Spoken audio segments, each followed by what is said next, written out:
Let's move on to this. Ashton Kutcher tweeting some cryptic messages that seem to be in response to claims made against him by ex-wife Demi Moore. In her new book, Demi claims Ashton cheated on her and the couple had 2 threesomes. Hollywood has its secrets, and some of them are darker than you'd think. Demi Moore's shocking story about her relationship with Ashton Kutcher is about to turn everything upside down. What seemed like a perfect marriage was just a lie. How far did she go to hold on to him? And could love survive when trust is broken? Join us as Demi Moore finally admits how much she has come to hate Ashton Kutcher. This week, Demi Moore is on GMA, and she's telling us about her life like we've never heard it before. A painful marriage. Hollywood loves a dramatic love story. But Demi Moore and Ashton Kutcher's relationship was a roller coaster of emotional chaos that shocked everyone. When Kutcher suggested bringing a third person into their intimate life, Moore saw it as a chance to prove her worth.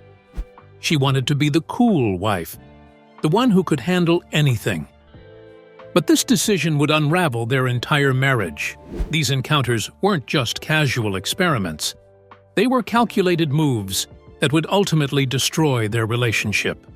The latest now on the Demi Moore-Ashton Kutcher divorce. Lots new coming out over the weekend, including speculation that the couple actually had an open marriage. Moore described feeling overwhelmed with shame after each encounter. The people involved were good individuals, but the emotional damage was profound. Kutcher weaponized these experiences, claiming that introducing a third party blurred the lines and somehow justified his subsequent betrayal. This psychological manipulation exposed the toxic core of their relationship. The ultimate betrayal came when Moore discovered Kutcher's affair with a 21-year-old woman while she was working. The young woman's claims were immediately confirmed by Kutcher's admission. Within weeks, he moved out of their shared home.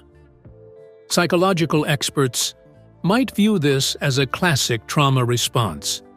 Moore, carrying deep childhood wounds of abandonment, had unconsciously recreated a familiar pattern of emotional self-sacrifice. Her daughters recognized this destructive cycle.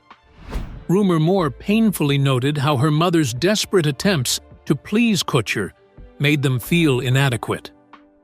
It made them emotional collateral damage. The aftermath was devastating.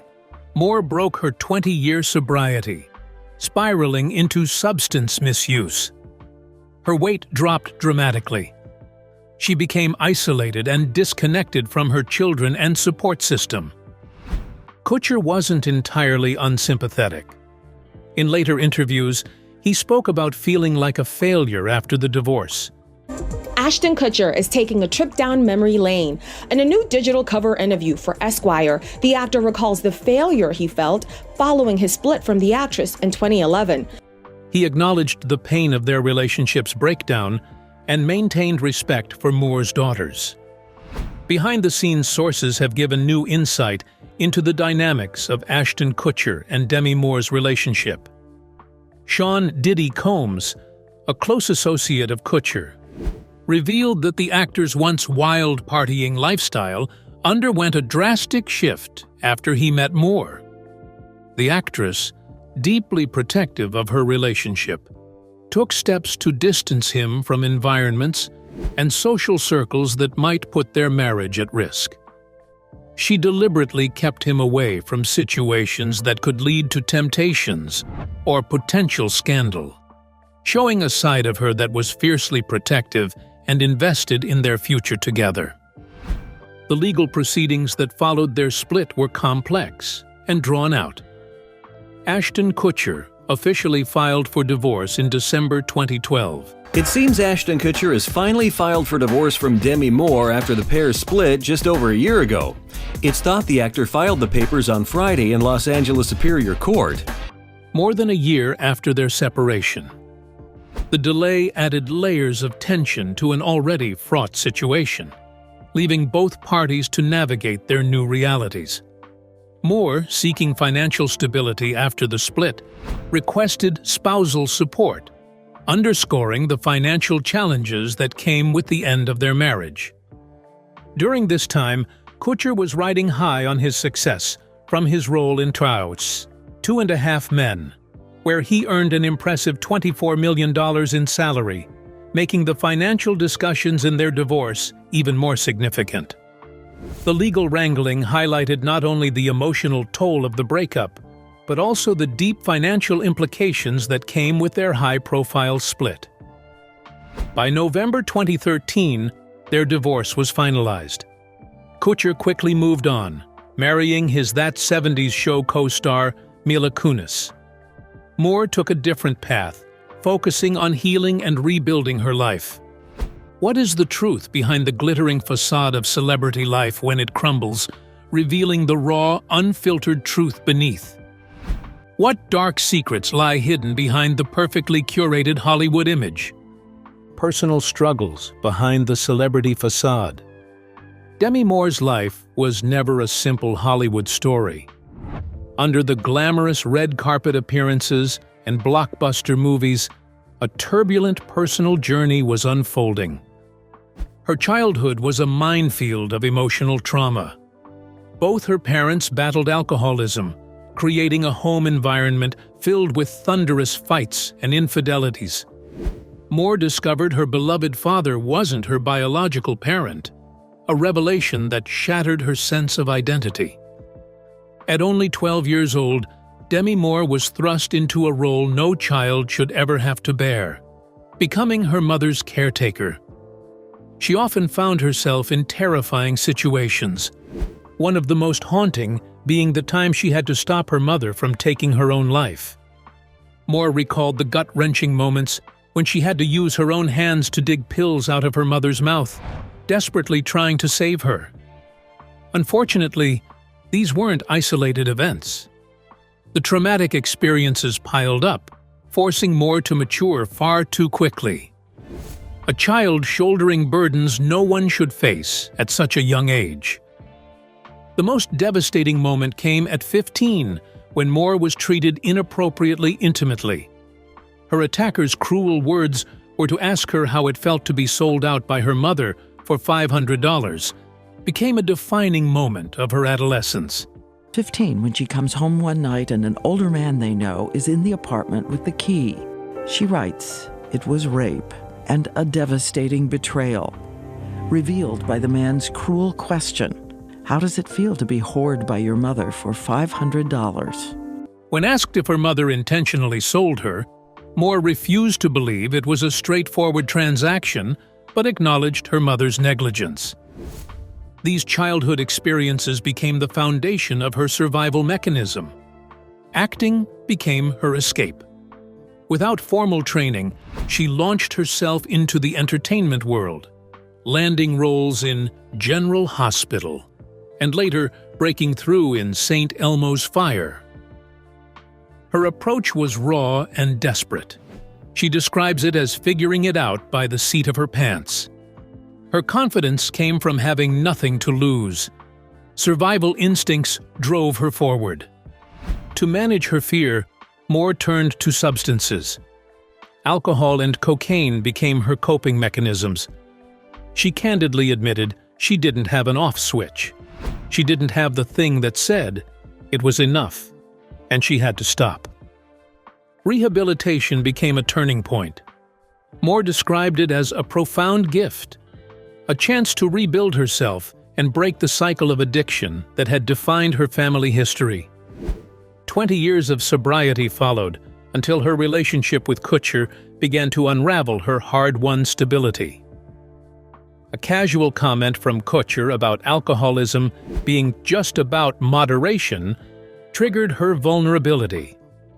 Moore wanted to be the fun, normal girl Kutcher seemingly desired. She began drinking again, compromising the strength she had built over 2 decades of recovery. Demi Moore's addiction to Ashton Kutcher became one of the most devastating chapters in her life, one that arguably eclipsed her struggles with substance misuse.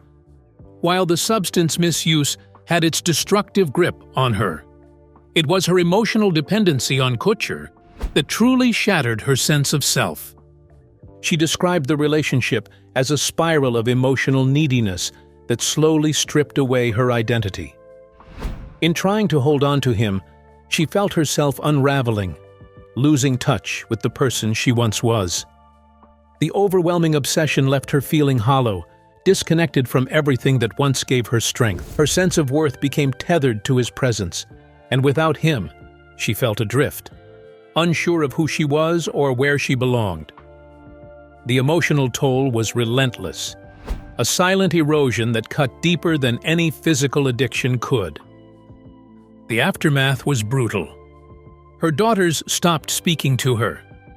Bruce Willis, her ex-husband and close friend, pulled away. She weighed just 102 pounds, isolated and broken. In 2012, she was hospitalized after a dangerous incident involving synthetic marijuana and nitrous oxide. Latest on Demi Moore, rushed to the hospital Monday night. Rumors swirling about what led to it. Her spokesperson saying that the star is being treated for exhaustion. A stark reminder of her struggle. It seems the struggle to find love and self has been going on for a long time. How has it been for her through the years? Hollywood romance. Demi Moore's romantic journey is far more intricate than just her well-known marriages. Her early dating life in Hollywood was a complicated web of connections that highlighted the shifting landscape of celebrity relationships.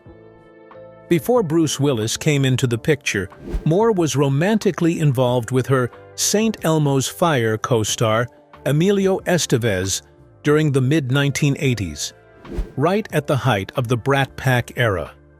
Their relationship was a reflection of the electric, youthful energy that defined Hollywood at that time. The Brat Pack, a group of young stars who dominated the screen, embodied a culture of rebellion, friendship, and carefree glamour. And Moore and Estevez's romance was a part of that vibrant, ever-changing world. Demi Moore's dating history tells a deeper story, revealing a pattern where her relationships often intertwine with both her personal growth and professional journey. Each romance was more than just a fleeting affair. It marked a distinct phase in her life, reflecting the changes she was going through at the time. Moore's choices of partners, many of whom were actors or prominent figures in the entertainment industry, suggest a deep connection between her career and the relationships she entered into. Her marriages, in particular, were not just emotional connections, but represented significant life transitions. When she married Bruce Willis, they quickly became the quintessential Hollywood power couple. Together, they embodied the pinnacle of celebrity success in the 1990s, making headlines for their careers, family life, and glamorous public personas. Their marriage marked a period of stability for Moore, positioning her at the center of Hollywood's elite circle. Her relationship with Ashton Kutcher took her in a completely different direction, challenging not only her boundaries, but also societal expectations. The significant age gap between them drew public attention and criticism, pushing Moore to navigate the complexities of a relationship that defied norms. This marriage was a departure from the traditional, offering Moore a chance to explore a dynamic that challenged both age and the industry's assumptions about celebrity partnerships. It was a chapter that forced her to confront her desires, identity, and the way the world viewed her, and one that left a lasting impact on both her personal and professional trajectory. Behind-the-scenes sources suggested Moore had a talent for managing her partner's public personas. Her relationship with Kutcher, for instance, significantly changed his public image from a party-focused bachelor to a more settled partner. One of the most fascinating aspects of Demi Moore's romantic journey was her remarkable ability to maintain positive relationships after her divorce. While many celebrity splits are messy and filled with public drama, Moore's co-parenting arrangement with ex-husband Bruce Willis became a standout example of how to navigate divorce with grace and mutual respect. Despite the end of their marriage, Moore and Willis worked hard to keep their family unit intact for the sake of their 3 daughters. Their approach, built on understanding, communication, and shared responsibility, set a new standard for how divorced parents in Hollywood could handle their personal lives while prioritizing their children's well-being. This unique dynamic allowed them to remain friends and co-parents who supported each other, making their split one of the most amicable in Hollywood history. In a town where messy divorces often take center stage, Moore and Willis's ability to maintain a healthy relationship post-split was a refreshing example of maturity and respect. As Moore's Hollywood romance chapters closed, leaving behind tales of passion and transformation, one burning question emerged. How did a small-town girl from Roswell become a trailblazing icon who would reshape the landscape of entertainment? The unfiltered story. Demi Moore's story starts in Roswell, New Mexico. But far from the lights of Hollywood, Demi Moore's humble beginnings started in Roswell, New Mexico, where she was born November 11th, 1962. A place better known for UFO legends than Hollywood dreams. Born on November 11th, 1962, her childhood was anything but glamorous. Her biological father vanished before she was even born, leaving her mother, Virginia, to navigate life's challenges alone. Growing up, Moore's world was a constant whirlwind of moves and uncertainty. Her stepfather, Dan Gines, worked in newspaper advertising, and the family bounced between towns like nomads. Roswell, Canonsburg, and eventually West Hollywood became temporary homes. A photographer who knew her during those years described her as looking malnourished and neglected, a stark contrast to the glamorous actress she would become. Medical challenges added complexity to her childhood. Moore underwent 2 surgeries to correct strabismus, a condition affecting her eyesight, and dealt with kidney problems. These early struggles might have defeated many, but for Moore, they became stepping stones. At 14, she returned to Roswell, living with her grandmother before relocating to Washington and then West Hollywood. Her mother worked at a magazine distribution company, providing minimal stability. Moore attended Fairfax High School, but traditional education wasn't her destiny. A pivotal moment came in November 1978, when 16-year-old Moore moved in with Tom Dunstan, a 28-year-old guitarist. She quit high school and secured a receptionist job at 20th Century Fox through Dunstan's mother. This wasn't just a job. It was her first taste of the entertainment world. Inspiration struck close to home. Her next-door neighbor was Nastasia Kinski, a 17-year-old German actress who sparked Moore's acting dreams. She signed with elite modeling agency and enrolled in acting classes, laying the groundwork for her future. Her first acting roles were small TV guest spots on shows like WEB and Kaz. These weren't glamorous breakthrough moments, but they were crucial first steps. In August 1979, she met musician Freddie Moore at the Troubadour nightclub, a meeting that would change her last name and trajectory. Moore's early life wasn't a fairy tale of instant success. It was a raw, resilient journey of a young woman transforming obstacles into opportunities.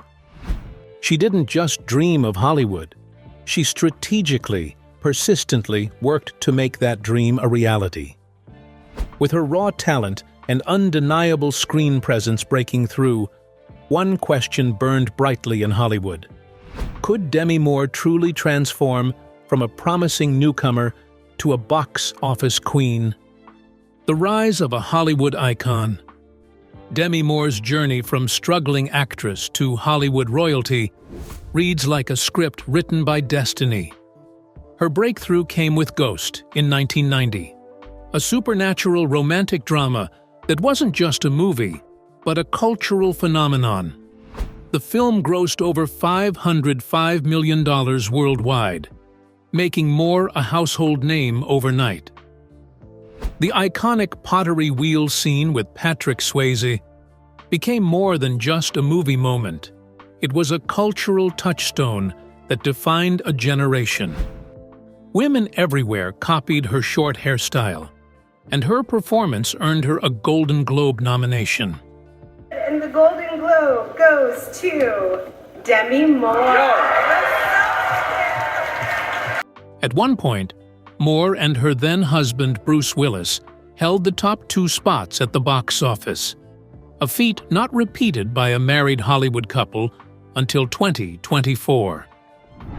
Moore wasn't content with just one hit. She strategically selected roles that showcased her range. A Few Good Men in 1992 saw her as a powerful lieutenant commander. Indecent Proposal in 1993 demonstrated her ability to handle complex emotional narratives. Disclosure in 1994 further cemented her reputation as an actress who could tackle challenging, provocative characters. By 1995, Moore had achieved what many considered impossible. She became the world's highest-paid actress, breaking through salary barriers that had long restricted women in Hollywood. Her $12.5 million paycheck for striptease wasn't just a number. Studios began fighting for her.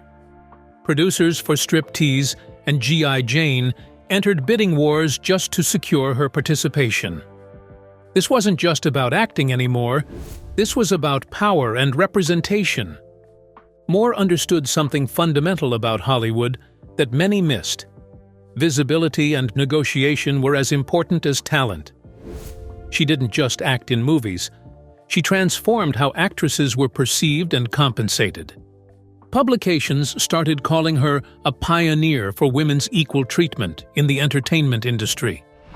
Her career wasn't just about personal success. She was reshaping the landscape for future generations of actresses. Each role, each negotiation, and each public appearance became a statement about women's capabilities in an industry traditionally dominated by men. The numbers told a compelling story. Her films consistently opened at the top of the box office. She wasn't just an actress. She was a commercial guarantee. Studios knew that a Demi Moore film meant audience engagement and financial success. But Moore was never about just the money or the fame. She chose roles that challenged societal norms, that pushed boundaries. From playing a Navy SEAL trainee in G.I. Jane to a complex character in Passion of Mind, she consistently sought depth over superficial glamour. Her peak years weren't just about commercial success. They were about redefining what a Hollywood actress could be: powerful, selective, and unapologetically ambitious. As Moore's star began to flicker amid Hollywood's unpredictable landscape, one haunting question echoed through the industry. Could she reinvent herself and reclaim her cinematic throne? The comeback. Demi Moore's career wasn't a straight line of success. After her peak years, she experienced a series of professional setbacks that would have derailed lesser talents. Striptease and G.I. Jane, while financially successful, earned her Golden Raspberry Awards for Worst Actress, a stark contrast to her previous accolades. Following G.I. Jane, Moore made a deliberate choice to retreat from Hollywood. She moved to Haley, Idaho, focusing on raising her 3 daughters. This wasn't a defeat, but a strategic pause. For 3 years, she remained almost completely absent from the silver screen. When she returned with Passion of Mind in 2000, the film received mixed reviews. Critics found it naggingly slow, though Moore's performance was praised. This became a pattern. Her performances often transcended the film's overall reception. Her comeback was gradual and calculated. Charlie's Angels Full Throttle in 2003 saw her playing a villain, a departure from her previous leading lady roles. The film was a commercial success, grossing $259.1 million worldwide. Rolling Stone noted her unsmiling that cut through the film's energy. Moore continued to select roles that intrigued her, not just those that guaranteed blockbuster success. Bobby in 2006 was an ensemble drama about the hours before Robert F. Kennedy's assassination. Her portrayal of an alcoholic singer earned her a Screen Actors Guild Award nomination. And the 2017 Screen Actors Guild Awards are out, and leading the way is the Casey Affleck film Manchester by the Sea with 4 total nominations. Her later career became about quality over quantity. Films like Flawless in 2008 showcased her ability to deliver nuanced performances. Critics praised her chemistry with Michael Caine, highlighting her continued acting prowess. The real transformation came in 2024. The Substance, a body horror film at the Cannes Film Festival, marked a significant artistic evolution. Critics called it her best big-screen role in decades. She won a Golden Globe and received Academy Award nominations, proving her ability to reinvent herself. Moore's professional challenges weren't just about film roles. She strategically built a brand beyond acting. She became a social activist, co-founding Thorn, Digital Defenders of Children, and used her platform to fight human trafficking. Her evolution wasn't about maintaining a perfect image, but about authenticity.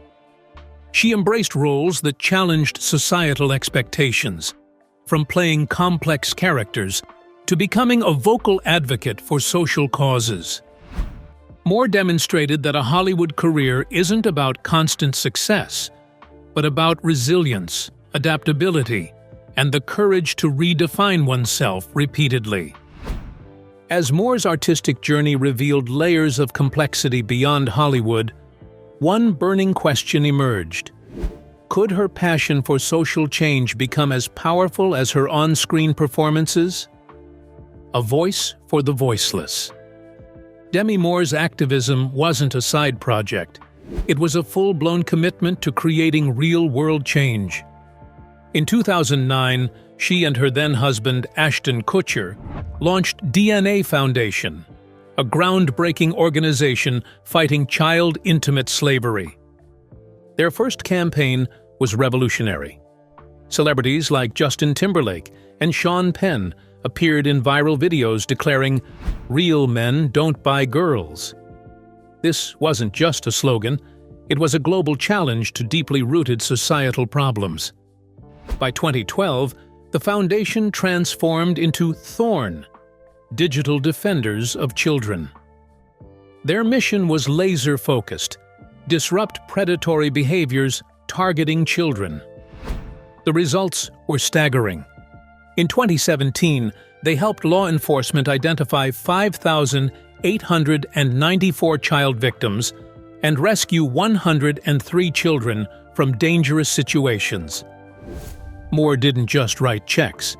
She went into the field. In 2010, she traveled to Haiti after the devastating earthquake. She became a special contributor to CNN's Freedom Project, journeying to Nepal to document child trafficking with unprecedented intimacy. Her documentary, Nepal's Stolen Children, wasn't just a film.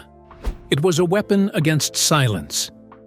She interviewed trafficking survivors, spoke with Nepal's Prime Minister, and brought global attention to a hidden crisis. Social media has become another powerful tool.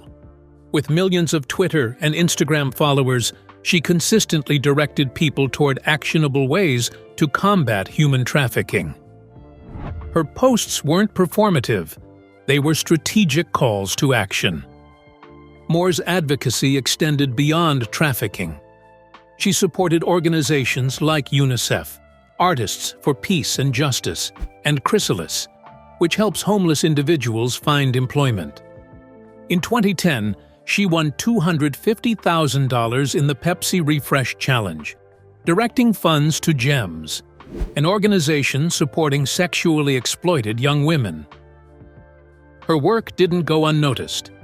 In 2018, Visionary Women honored her with their inaugural Visionary Woman Award. By 2022, Thorne had identified 1,895 victims of child intimate mistreatment and found 824,466 child intimate mistreatment material files. Moore transformed her celebrity status into a platform for meaningful change. She proved that Hollywood's influence could be a powerful force for global social justice. Her approach was consistent: raise awareness, provide resources, and create tangible pathways for intervention. She wasn't just speaking about change, she was engineering it. Through relentless dedication, Moore demonstrated that true impact goes far beyond red carpet moments. Her legacy would be defined not by film roles, but by lives transformed and protected. What do you think of the life of Demi Moore? Will she ever find a love so true as she deserves? Share your thoughts with us in the comment section. Remember to like, share, and subscribe for more. Also, click the next video showing on your screen. You will enjoy it.